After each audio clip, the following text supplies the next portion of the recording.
இந்த சைடு நம்ம என்ன சொல்லுவோம், கம்ப்ரஸருடைய சக்ஷன் சைடு நம்ம என்ன சொல்லுவோம், லோ பிரஷர் சைடு சொல்லுவோம். கரெக்ட்டுங்களா? கம்ப்ரஸருடைய டிஸ்சார்ஜ் லைன் நம்ம என்ன சொல்லுவோம், ஹை பிரஷர் சைடு சொல்லுவோம். கரெக்ட்டுங்களா? லோ பிரஷர் சைடுனா கம்ப்ரஸருடைய சக்ஷன் சைடு, ஹை பிரஷர் சைடுனா கம்ப்ரஸருடைய டிஸ்சார்ஜ் சைடு. ஸோ இந்த லோ பிரஷர் சைடுல இந்த வர ரெஃப்ரிஜரேட்டரோட பிரஷர் எவ்வளவு இருக்குன்னா 4 பார். ஓகேவா? அந்த 4 பார் இங்க இருக்கு. இந்த கம்ப்ரஸர் என்ன பண்ணும்னா அந்த ரெஃப்ரிஜரண்ட் வேப்பரை, அந்த சேச்சுரேட்டட் வேப்பரை வந்து பாத்தீங்கன்னா கம்ப்ரஸ் பண்ணி அதோடைய டெம்பரேச்சரையும் பிரஷரையும் இன்க்ரீஸ் பண்ணி உங்களுக்கு கண்டென்சருக்கு வந்து பாத்தீங்கன்னா உங்களுக்கு அனுப்பும். அப்போ கண்டென்சர்ல போகும்போது அது வந்து சூப்பர் ஹீட் வேப்பரா போகுது.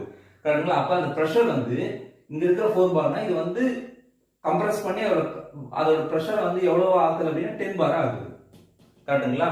சோ அந்த 4க்கும் இந்த 10க்கும் 4க்கும் இருக்கிற அந்த டிஃபரன்ஸ் இன் பிரஷர் இந்த கண்டென்சர் ஐ மீன்